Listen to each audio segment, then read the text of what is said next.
Misplaced optimism. Or indeed optimism from Kate Bush there. The sun's coming out. It is not.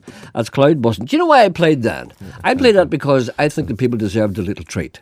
I can say that I think that record could have been made this morning. Could have been made yesterday. It's so fresh and so vibrant. Isn't it great? Yes. I know that's the way you've been lifted by it. Uh-huh.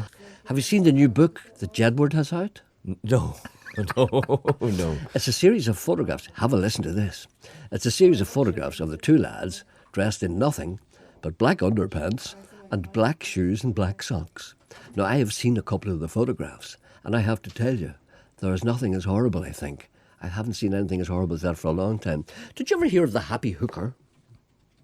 Is that a boat? No. It's a lady from America, or she may have well been from Canada, I'm not quite sure. She gained some notoriety sometime during the 70s, and she wrote a book called The Happy Hooker. Her name was Zavi-Ira Hollander. Did you ever hear of her? No. Well, that just goes to show that you're not as alert as you should be. Mm-hmm. She was very famous for a short time, and I actually met her in New York. And I remember, now, this is not a thing that I do on a normal basis, meeting hookers, but I just happened to meet her at a function. And I was talking to her, and the conversation came around, and she said to me, she said, do you know the most unattractive thing in the world? She says, and I know because I've been there. I said, what is the most unattractive thing? She said, the most unattractive thing, most unattractive sight in the world is a man with no clothes on wearing a pair of black socks. And you know, that stayed with me. Because any time I put on black socks, I make sure never to look into a mirror, because she's absolutely right. And these photographs actually bear this out. There's nothing so unattractive as a man wearing a pair of black socks and a pair of black shoes and very little else. I'll just move on from that. I wish you would, yes. You see, you don't even understand what I'm talking about because this is beyond your remit. You don't have to spell it out to me. I know, but you don't want to talk about stuff like this. Have you no opinion on a naked man with black socks? Absolutely none. Well, you should have some feeling about that. Have you ever watched? Have you ever padded about your bedroom wearing no clothes and a pair of black socks? I'm not going to tell you if I have or not. I've told you that I have. Well, that's entirely up to you. If you want to tell us that, I'm not ashamed of I'm not prepared to discuss this at 20 minutes to 11 in the morning. I'm not ashamed of my body. All I'm saying is, if I have no clothes on and you always put on your socks first. Now, can I ask you this? You get out of bed. Do you wear pajamas? I'm not entering this conversation. Oh, I'm asking you. This is ordinary talk. You can't talk about ordinary things. No, I know I don't. This is the type of conversation that's avoided in the golf changing room. You see, this is what real men talk about. No, they don't. I'm a real man. You don't. Men don't ask. A man doesn't ask another man. Excuse me, Paddy. Do you wear pajamas? You get a punch in the beak. You see, this is macho men you're talking about. You see, I'm not one of those. I'm a metrosexual. I'm not like those men that you know. You see, you're a man who's defensive about your masculinity, and you know you're very careful about what you wouldn't. Now, if I ask you a question like this, when you get up do you wear pajamas? I'm not answering your question. Go on. No. Go on, just for I'm not fun. answering. No, I will not answer your question. Well, pretend to be somebody else and answer answer it. No, I will not. Pretend to be somebody else and answer it. No. Go on. Be Roy Walker. No, you see, you're cute wee boy. You nearly said it, didn't you? Yeah. You nearly said it. Go on, pretend you're somebody else. No. Well, I'll tell you, I don't wear pajamas. Well, it's entirely up to you. It's your choice. Okay, if you were in a situation whereby you couldn't find your pajamas, right? Say you were staying in a hotel and you forgot to pack your striped pajamas and the hanky in the pocket at the top, and you found that you had to go to bed, right? And when you get up in the morning, you'd find that you've nothing on, right? What would be the first thing you put on? Do you put on your socks first? I'm not telling you. I'm just asking you. I can't understand why you can't have a normal conversation. I mean, there's nothing wrong with this. Would you ask a girl that? Yeah. Thomasina, when you get up in the morning, what's the first thing you put on? She doesn't know, you see. She does know. It's an embarrassing... She does know, but she's not going to tell me. That's right. She does know, but she's not going to tell me. No, don't answer either, Thomas. No, Say you forget. No, you said to me I wouldn't ask her. Of course I would ask her, but I know that she wouldn't answer. But that doesn't mean to say that I wouldn't ask her. You're saying that I wouldn't ask her. I would ask anybody anything. I'm a metrosexual, Sean. I can do anything. I am not ashamed of anything. You've got clenched hair. You're so worried about everything that you wouldn't ask Janet. I would ask Janet. No, the reason I know. The only reason I wouldn't ask Janet is because I already know. Oh. Woohoo!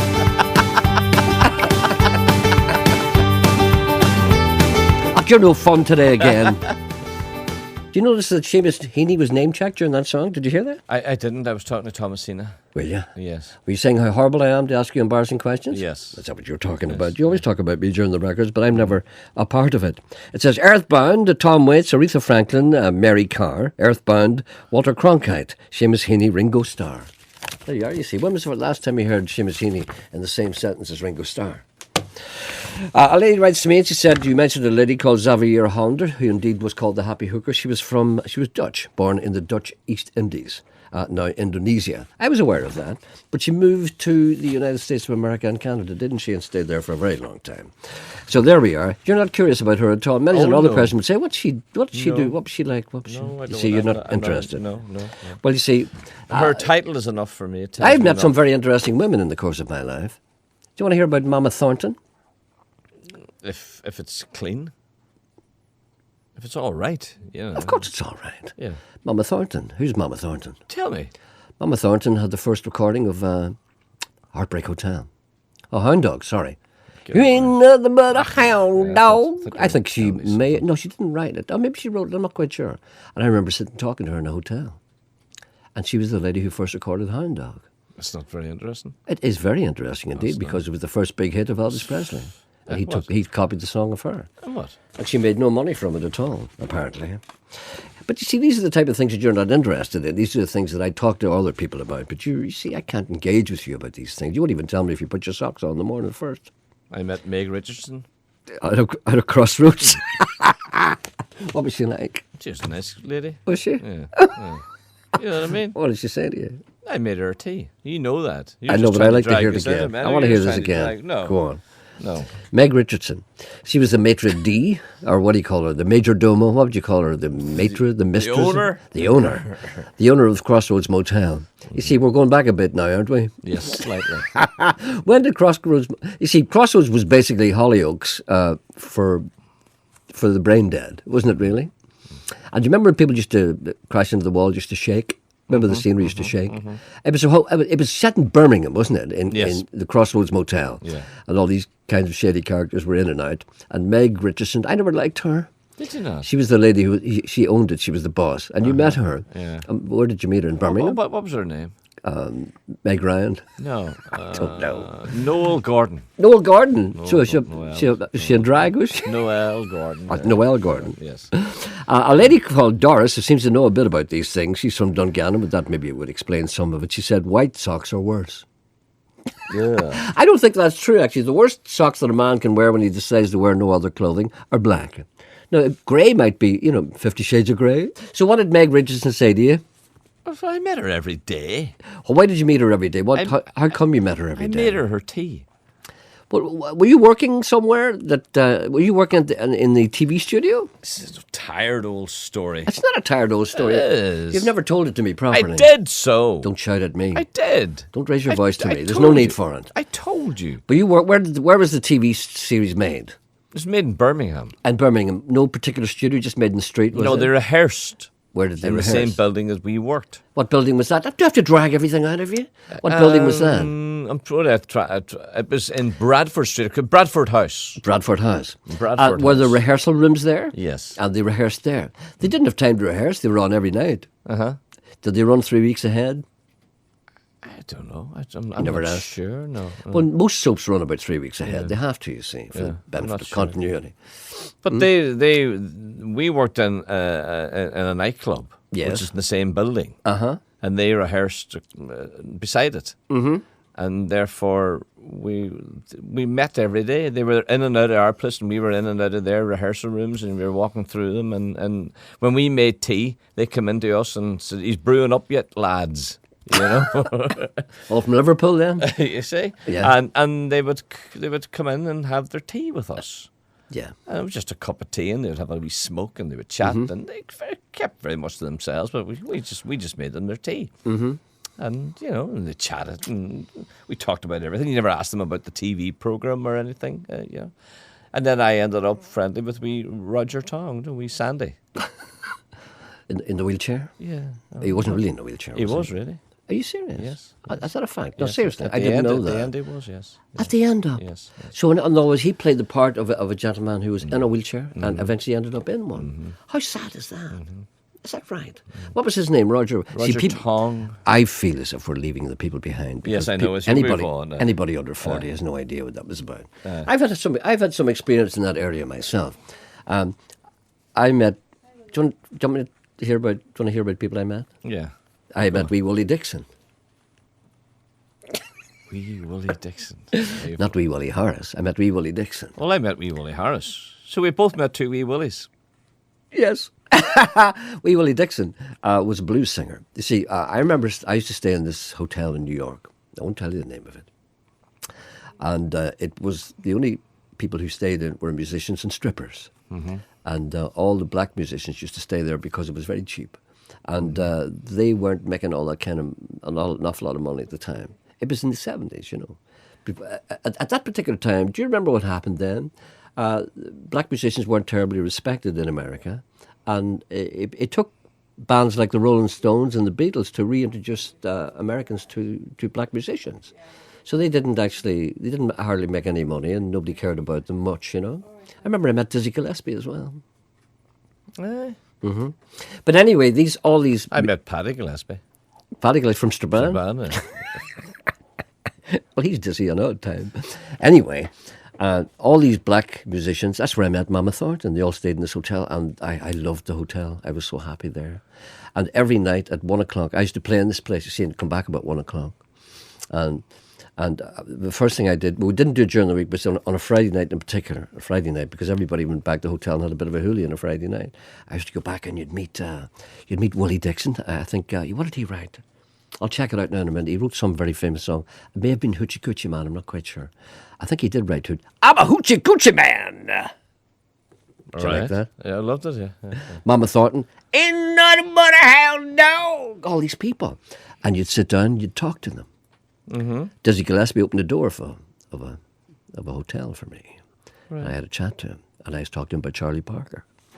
You remember Charlie Parker used to live around Craigan? Yeah, right. Anyway, where's this going? Is it going anywhere? But you're not interested in anything I'm saying. I am. There are people out there, normal people out there saying, he met Willie Dixon, he met Mama Thornton, he met Charlie Parker. And one of the most interesting things about that, you're talking about making tea. I used to play in this club in Toronto. It was called the Nickelodeon on Yonge Street, those people who are familiar with the locale. And there were 3 levels to it. And the bottom level was a kind of a casino where people went in and they worked the machines and stuff like that. And the second floor was a restaurant, right? There were 4 floors, actually. I tell a lie. Second floor was a restaurant, and the third floor was a rock club, and the fourth floor was topless masseuses, right? Now, I used to play in the rock club. We used to play 5 sets a night. You start off at 8 o'clock. You'd play from 8 until 8:30, and then you had to work the room between 8:30 and 9. You get on at 9 o'clock, you're off at 9:30, you'd have to work the room between 9:30 and 10. You're doing this right up until 1 o'clock.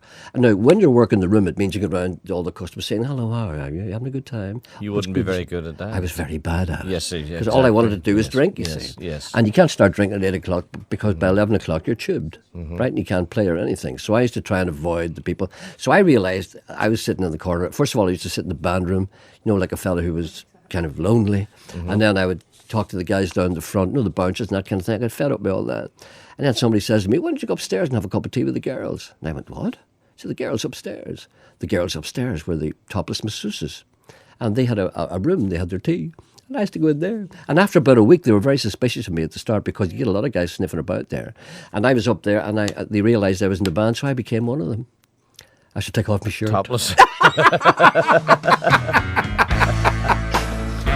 But you want to hear the stories they used to tell me? Well, tell us I was just one of the girls.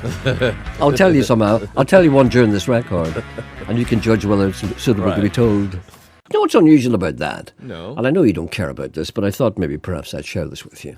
What's unusual about that is how much of a genius Miles Davis was. He didn't care where he got his material from. For instance, can you imagine James Galway recording something by Jedward? Can you? Yeah. No, you can't, because he probably wouldn't do it. Jedward, no, but say, can you imagine James Galway recording something by Humperdinck? Yes. Yeah, but you see... Tom Jones, yes. Yeah, but see, the point is... But Jedward, let's go down the scale, right. I'm not going down the scale. Yeah, down to Jedward's scale. Down to Jedward's All I'm saying is sometimes, people don't hear... I mean, what a great song that is, Cyndi Lauper.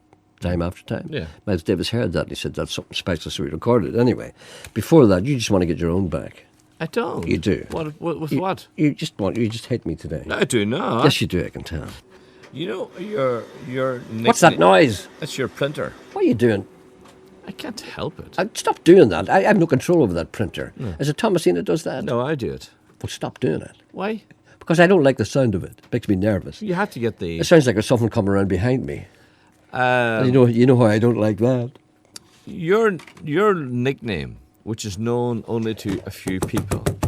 I don't like where this is going. No. I just wanted to know, and it was given to you by a girl when you were, but 17 Yes. years of age. About 17, was that Yes, right? You're it around was. that age, right? Yes. Well, where did she get the name from? I don't want to talk about it. Where did she get the Snowy bit from? Why did she call you Snowy? Because I was virginal. Because there's people referring to you in some text messages as Snowy. Is there? You see? Yes. Where's that? Oh, there's one. Yeah. Is Snowy feeling okay? Yeah. The first third songs have been surprisingly normal. Is he turning into Jelly Kelly?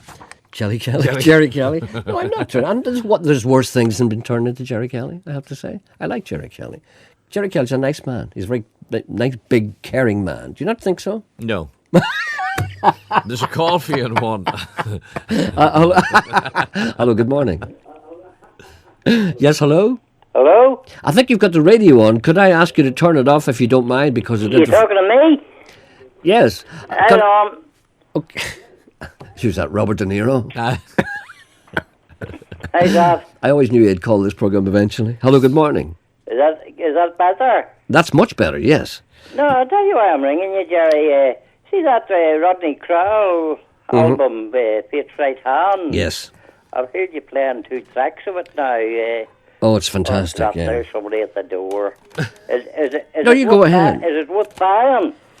Is it worth borrowing? Buying. Buying? Oh, it's it certainly is worth buying. There's a track on it which I'm going to play later on today, which is one of my favourites. It's called Time to Go Inward. Oh, yeah, I've heard you playing that. I haven't played that too often now. You must be a regular listener. Oh. I hear a female... It's my home out bringing my daily supply of Coke. I hope it's Coca-Cola. Well, you see, it's great to hear home helps. Has there ours been... 20. I got you 2 trades because they're on offer, wasn't it? Uh-huh. All right? That's fine. 2 12 packs there. Uh-huh. Two- Okay. 2 12 packs. That'll keep me going today. You must be sore on the old Coke. Is she away now, is she? Yes, I'm sure on the Coke. Rough on the nose. It would be. Well, what can we do for you today? Are you asking about this record just in particular? Is that about Yeah, it? I want to find out. I've heard that going inwards as well. Is it on it too? It is, yes. I'll play. It's a contemplative. It's very hard to say that. A contemplative track. I'll play that later on for the benefit of those who have feelings. And you're okay yourself? Everything's going okay for you in your world? Well, ups and downs and Yeah. same old same as. Okay. Well, sure. At least you're keeping your head above water, which is all we can hope for, really. God bless you, my son. No, I was just wondering about that there. Yeah. Is that other one? What do they call it about the road? The road goes on forever. No. You do the one about burying the money on them. Oh, the Highway 17. Is it on it? No, it's not on it. No, it's a different album. That one's called The Houston Kid. There's lots of albums. Rodney Crowell's great. He's been on this program a couple of times. Now, I've heard quite a number of these tracks on your program. I was wondering, was that? He came in here a couple of months ago and he wrote a very good book, and he read passages out of it, and he was a very smart guy. And he was once married to Johnny Cash's daughter. Yeah, I knew that. Which is a very interesting story, but I won't tell it this time. Okay, then we're going to have to leave you now because He seems very interested in music, this gentleman. See, this man intrigues me. Is he a former musician by any chance? Who, me? Yes, have you? I think he's just a fan, No, a music fan. Just a fan. You never play a guitar or anything? Or? No. Is this the kind of thing we can expect next week? That's just, Are these the kind of interviews we can expect next week? See, I was also interested in his home help as well, too. Oh, well, you see, You see? No, please don't. Yeah. No, Do you want to know how many hours? Do you want to know how many hours he has? No, I just wanted to know her name. They cut their hours, you know. I wasn't looking out for you. I was down at the Tom Petty concert. see? Well, Yeah, yes. that's right. Good man. You see, that's sad. You see? You see, this is unusual because Mr. Coyle is assuming that you're a man of a certain age because, I mean, you have a home help, so I assume that you're probably not 25. No. Or maybe you're No, not I'm well. not. It's nothing to do with well, home help. Actually, I am blind. This man, I thought has got something similar in taste in music. Do you, He has, Gerry? yes, And he likes the things that you like. And you being a former musician, or a musician, still play. But I just thought that maybe this gentleman was a musician. Columba played in the band or something. That's all. Well, he's told you he's not. No, but that's what Can I you not thought. just leave that? No, but that's. No, I have a home all. help because of a disability. Aye, That's yes. right. No, but That's I wasn't. okay. I wasn't suggesting anything to do with your age, but your home help. I was just curious who your home help is just coming in. I would have, had I been talking to you, Columba, I'd have just put her on the phone there to have a word with her. Well, you can put all the home helps on next week. Hey, that's all. Yes. Yeah, and tell her that you're on the air. Tell her you're on the radio, so she would have known she was on the radio. That's all. That's What age? What is this man's name? Columba. Columba. What age are you, Columba, roughly, if you don't mind me asking? Well, let's say I'll be turning 60 on my next birthday. All right, then. So you're not exactly Methuselah. No. You're okay. You've got a few years left in you yet. Were you down at the Tom Petty concert? I wasn't actually because That was fantastic. I had a choice to make. And you see, I wanted to go down and see either Tom Petty or Paul Simon. I was at both. You're the two of them. Good man. Which one did you prefer? Tom Petty. Rock and roll man, eh? I saw Paul Simon before, and that's hard to beat. You know, it's hard to Oh, imagine. he was very good. He was excellent. So he Yeah. was, but I preferred Tom Petty, so I did. Rock and roll. Well, I would have liked to have gone to that. And then I decided not to go to that, but to go to Paul Simon instead. And then something cropped up and I couldn't go to Paul Simon either. Oh, So I felt as if I'd let myself Couldn't down. get tickets. Well, I had to pay for couldn't them, get you know. free tickets. No, yeah, I mean, that's what cropped up with I mean, Paul Simon. For God's sake, what's the Yes. point in going all the way down there and you have to pay to get in Yeah, as well? that's why you didn't. I mean, I'm go. not used to that. It's all right for you ordinary people. Yeah. You know, but I can't be seem to be paying in. Yeah. You know, so the word might get about and I might never get any free tickets again. He's paying in. Anyway, I'm glad you enjoyed it.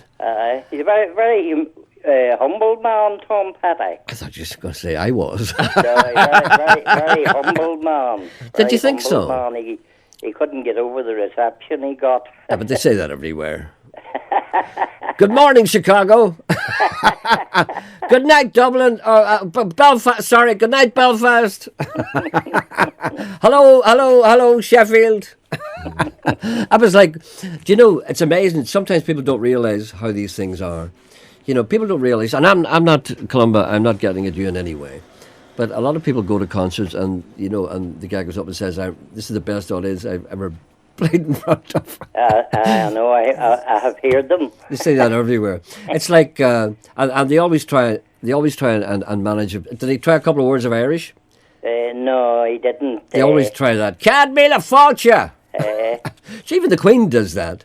I was amazed when the Queen spoke Irish in Dublin. Everybody flopped over like puppies. And they said, they don't realise that she does that everywhere. As soon as she goes to Africa, she goes, hello.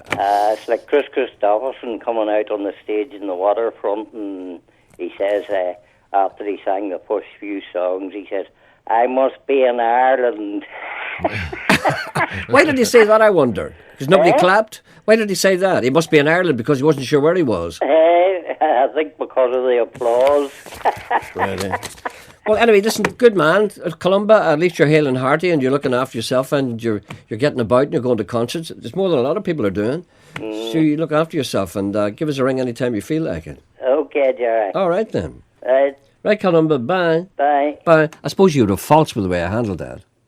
No, but I think only really for my intervention it could have ended earlier. You know? Well, that's what I was hoping. Yeah. You see, but you want to I talk... find Columba very interesting. It is person. interesting. Yes, It is very interesting. interesting, But we do all that next week. I have to just clear up a couple of things. We talked earlier on about famous people that I had met, blues singers. I want to talk about that, you know. I can't tell you any of the stories. Well, tell us about Elvis, then, before you go. No. No. I'm keeping that. I'm keeping that one. Yeah. I'm writing a story at the moment about that, whereby I reveal all. I've nearly finished it. The Elvis story? Yes. Oh, well, I don't expect you to tell it. I've committed it to paper. Oh, that's good. That's good. And it's going to be part of a book that I'm writing. And it'll be out hopefully next year. Good. Do I feature anywhere in the book? Not once. No, it's about things that I like and admire. So there's no way I'd be on it. The way you're in that. Anyway, Willie Dixon, he did write Hoochie Coochie Man. And what? I just for the benefit. The gypsy woman told my mother, before I was born, I got a boy child coming. He gonna be a son of a gun. He gonna make pretty women jump and shout. Then the world wanna know what this is all about because you know I'm him. Everybody knows I'm him. Well, you know I'm the Hoochie Coochie Man. Everybody knows I'm him. And Mama Thornton recorded Horndog in 1952. She didn't write it. It was written by Lieber and Strehler, who are the Tin Pan Alley people who wrote Jailhouse Rock and all those things for Elvis. But Elvis had a huge hit with it in 1956. But she had a big hit for it with it as well. It's great to talk to somebody who recorded Hound Dog before Elvis. I recorded Hound Dog before that kid. I didn't like him. Did she She not was like great. him? No, she didn't like him. Didn't like me. She started the black white man singing black music badly. Tell Gerry that that's all right, Mama was Elvis's first hit. Well, it was, yes, but it wasn't his biggest. Some messages from the people outside. That's the listeners. Speaking of Tom Waits, any chance of On the Nickel from his Heart Attack and Vine album? Oh, that's a good one. I've never played that before. Go on, Gerry. You know you want to. It'll be an education. Sean may not. You might like that. That man knows what you. Sean. Oh, I read this already. Sorry, I'm just taking this away. Robert Miller said, the last person to question my masculinity got a face full of piping hot lavender tea. Here's a message. Please read this out. And this is in October 2012, Belfast Gamblers Anonymous is celebrating its 50th year. Gamblers Anonymous is a fellowship of men and women who have joined together to help other gamblers. For more information, contact Gamblers Anonymous on 02890, Belfast number, 249-185. Huge problem in Northern Ireland, apparently, gambling. 02890, if you've got a problem, there's a help number, 249-185. And there's an email. Look, you're doing that machine again. Stop doing that. That sounds as if there's someone coming in the door at me. It makes me nervous. A gentleman writes to me, Paul McCabe. Hi, Gerry. I'm originally from Belfast, but I now work, listen to this, as a limo driver in L.A. Yeah. The job is not as glamorous as you might imagine. To be honest, I'm more of a glorified taxi driver, which is what a limousine driver is, really, when you go right down to it. It's 2 a.m. here, and I've just come off my shift. I often listen to your show when I come home to help me unwind and keep me in touch with home. Isn't that nice? Yeah. Anyway, a few weeks back, I had to pick up the comedian... Where's home? Where's home? Belfast. Oh, Belfast? The first line, sorry, there's a clue. The first line says, I'm originally from Belfast. Oh, I didn't hear that. I beg your that's pardon. the clue at the start. The machine was going. I was I listening know. to the You machine. see how annoying that machine is? Yeah, Anyway, a sorry. few weeks back, I picked up the comedian Bill Murray, himself no stranger to Belfast. We are under strict orders not to annoy any celebs, and we have a strict policy of not talking to them unless they talk to you first. You know, I'm like that too. Do you ever notice nobody ever talks to me? That's because they don't like me. But I talk first, then they have to talk back. I picked him up at the airport, and as we headed into town, all was well. Bill was in the back playing with his phone. Normally, I listen to the podcast in your show to keep us entertained, and it's your fault I broke one of the rules of being a driver. Would you hear this? At a particularly funny segment of your show, I couldn't help but burst out laughing. Bill Murray, in the back, wanted to know what was funny. I had to explain to him the joke, and this is the bit you will like. It turns out Bill Murray is a fan of this programme. He explained that he was in Belfast recently, shooting a movie. On a movie set, there are lots of downtime, and he said he would often listen to your show while in town. We had a great chat. He said he really liked his time in Belfast. The best part was when he got out, and I got a $100 tip. Just thought you'd like to know you have a celebrity fan. Nice. Do you think that's going to You go know what I down? would like to do? What? You know, if you could turn back time. Yes. Look, there's a thing going again. If you could turn back time, Yeah. I would like to go back to the night that we were in, one of the nights we were in Las Vegas. And I don't know where we were staying, but we got a taxi to the casino or where Brenton Boyer was playing, I think, or wherever we were going. The vacation hotel. Wherever it was we were going, I don't know. It was out on the wrong side of the tracks. But the taxi driver was the most ignorant man that ever walked this earth. How would you get that in America all the time? Do you remember that man? Do you remember? I'll tell you what I remember about him and how he showed his ignorance. Yeah, I remember him. You remember him. I remember him when I was taxiing, when you were taxiing, when I was taxiing. No, but they're all like that. No, but the way he was driving, he turned the wheel as sharply as he possibly could, throwing us about the cab. And we were holding on to the side, and he was doing it for badness. Yes. And when we got to the hotel or casino, wherever we were going, he stood on the brakes, bringing the car to a sudden, and we all shot forward. Oh, I remember that. He Yeah. was so ignorant. And Wasn't he? that man should have been hit. You should have hit him. I wanted to hit him. I can't hit And anybody because my knuckles are weak. If I could turn the clock back, You should have hit him. You were qualified to hit him. I should have hit him. You were closer And to I him. regret that to this day. Undertone couldn't have hit him. He was in the Undertone- back with the. He was in the trying back. to protect his ear. Exactly. You should have hit him. You see, that's an opportunity missed. Thump I a taxi know. driver whenever you can. So ignorant. Owen Murray, you never got over that. No, not to this day. And if I could know. go back, see that LA man, if he's listening, what was the name of our hotel we stayed in? Do you remember? It's the YMCA. Gerry, in the morning, I like to walk around naked to feel free, says Owen. Talk. Until one morning, my neighbour saw me. He's in the PSNI. I don't do it anymore. Gerry, when I get up in the morning, I talked about that before. Now, Meg Richardson or Mortimer? Richardson. No, wait a minute now. Come on. Oh, it was a Mortimer. character name. A character name. Kakaka. Character name. Kakana. Right. Meg Richardson. That's fine. Where does Mortimer come in? Meg Richardson. Meg. I'm happy with Meg All Richardson. right then. Nobody knows what you're talking about anyway, so it's I know, okay. That's right. Yeah. Could you please play some music from local banger man Dobro Dan? We've had Boxcar Brian. We've got Fiddlin' Tom. Big And we've got Fiddlin' Tom. Fiddlin' Adam. Haven't And then we've got Dobro. Whatever happened? heard from Big Tom no longer. Maybe he's not well. I don't Very know. big man, remember? Wonder is he okay? I hope so. Fiddlin' Tom Cameron. Is that his name? I wonder is he all right? And Dobro Dan's the new one, or as it says here, Dolbro Dan. There's a little gig this afternoon. People might be interested in this part of the country. Anthony Toner, a good friend of this program's, big talent. A solo lunchtime gig at the Cafe del Mondo in the Craft Village in Londonderry today between 12:30 and 2:30. What a wonderful little place that is. Do you ever go in there? No. Why not? It's a little craft village in the centre of our city. It's lovely. You should go in there like ordinary people. You should go down and walk I don't around. have time. You have time. I don't. It's a lovely little. It's a little kind of piazza, isn't it? Really, I suppose.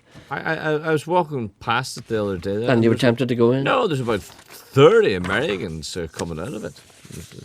The thing about Derry, what I like on a Saturday morning, sometimes I tend to get up early on a Saturday morning, and when I I do not. I do. You don't know. Not.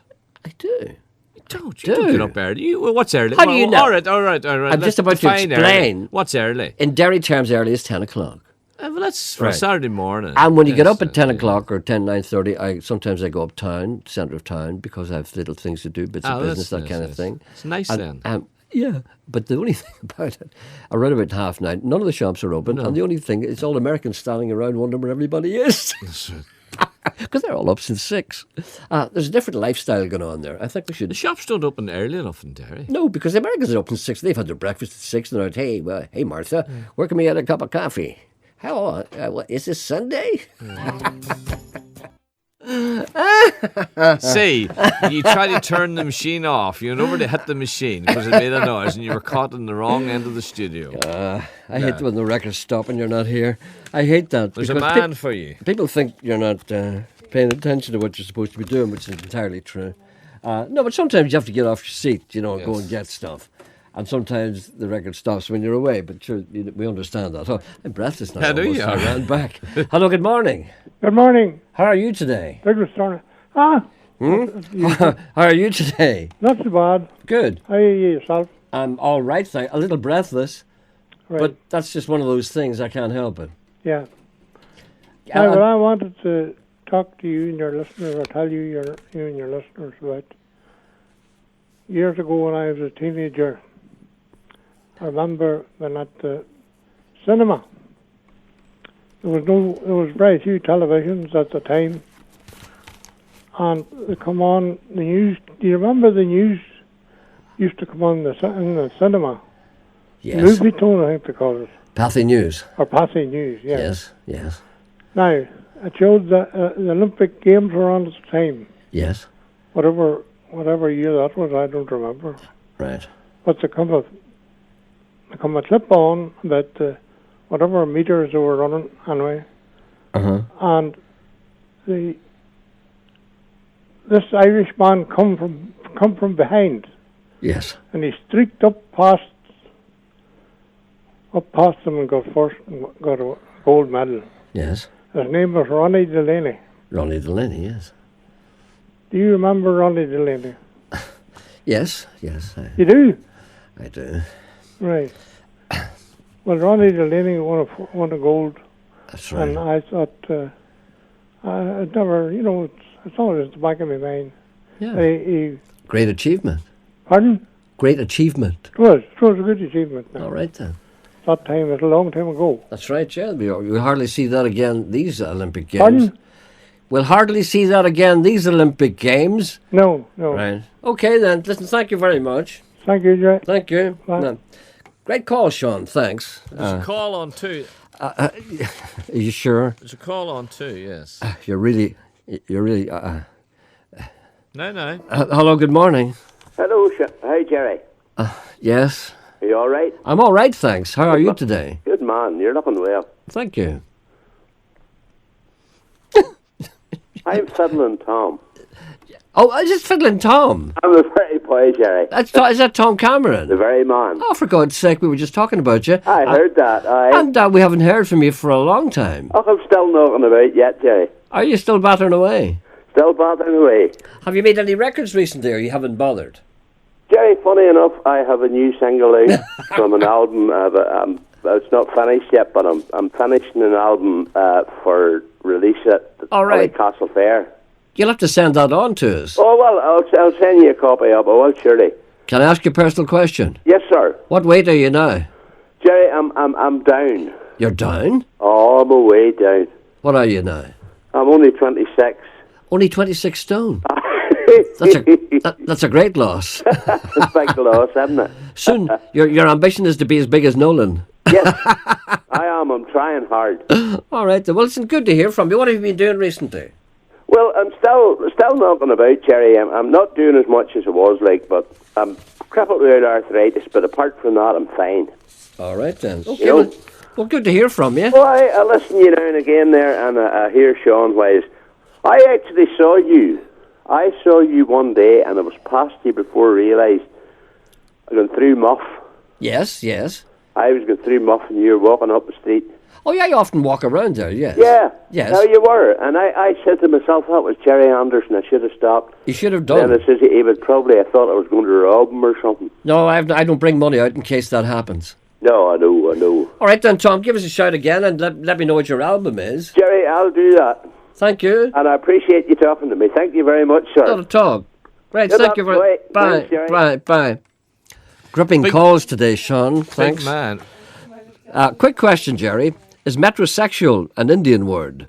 But more to the point, is someone who proclaims themselves to be one of Indian descent. Surely a real Indian wouldn't label themselves under any recently instated glossy mag created category of Homo sapiens.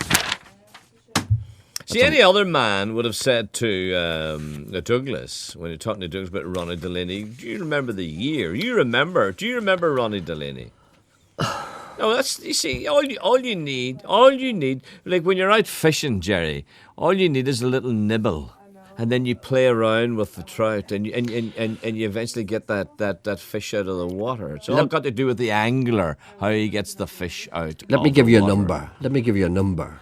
Telephone number. No, let me tell you what year this is. 2012. Doesn't matter. Doesn't matter. This to Ronnie Delaney was running in the 50s, right? When was it? The 50s. Now, there you remember that. I know, but I'm not going to I talk don't about remember I know, it. but you always want to talk about the 50s. I do Will you not. come and join us? Join us here in the 21st century in the name of God. Will you come and join us here where we all are in the year 2012 AD, where everyone else lives except you live in 1950? Come out of there. Come out of there. Come with us. Experience the joy of knowing that you're not half dead. Come here and live. Take part in things. Look around you. Gather in. The first thing I put on when I get up in the morning is my glasses, says a Cookstown lady. Gerry, what's with the Dunn Stores music? Referring, of course, I imagine, to Time After Time. Yes. With Miles Davis. A lot of people interpret that as Muzak, but you see, there isn't. Another person says Tesco shopping music. You see, they don't know the difference. Man on yesterday talking about haircuts. He says he got old age pensioner rates. Does Gerry get the same rates? That's a cruel thing. Hi, Gerry. I love Miles Davis. I love to hear Blue and Green. Now, I'm going to play a track which I played yesterday by Wilson Pickett, Hey Jude. I didn't get to the end of it. You see, a little reaction there. Oh, I love this. I hope the first thing Turkey Necks puts on in the morning is his drawers. The thought of him padding around the bedroom in front of the mirror without them doesn't bear thinking about. Stop it. Hello, great show as always. What was the name of the song, the one before Time After Time, and who was it by? Thank you. It was Sinead O'Connor, wasn't it? It was from an album called Prima Donna, and it was called You Make Me Feel So Free, which was a song, not a very well-known song, written by Van Morrison, which is quite good, actually. You sound surprised. Wish you could play again traditional Irish Miles Davis, jazz your guest. Oh, okay. Has the show started yet? Phil from Belfast. I know someone who used to play in bars in Scotland. Great name. He called himself Shawadi Paddy. In Crossroads, Meg Richardson married millionaire Hugh Mortimer. There you are. I was right then.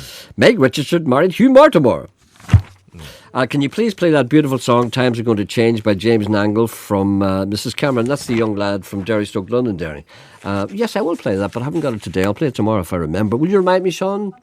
How can I remember? I know you can't do that. Can I ask you something? Go ahead. Tell me this and tell me no more All right. before you go. Uh-huh. Is Gerry Kelly here next week? I don't know. Is this your last week? This is my last week. I thought you were here next week. No. Has nobody told you? I would worry about that. I don't know. Somebody's here next week. Maybe somebody will tell me, and then I'll be able to tell the listeners. It's either you or Gerry Kelly here next Monday. So Friday's your last day? It is. It is. And I'm sad about that because, this is the reason I get up in the morning. This is the only reason I have to live. Do you think I have a life, Sean, without the listeners? I have no life because, as I said to you yesterday, I look at life from both sides now. And it looks different from the other side. Isn't it rich? Are we a pair?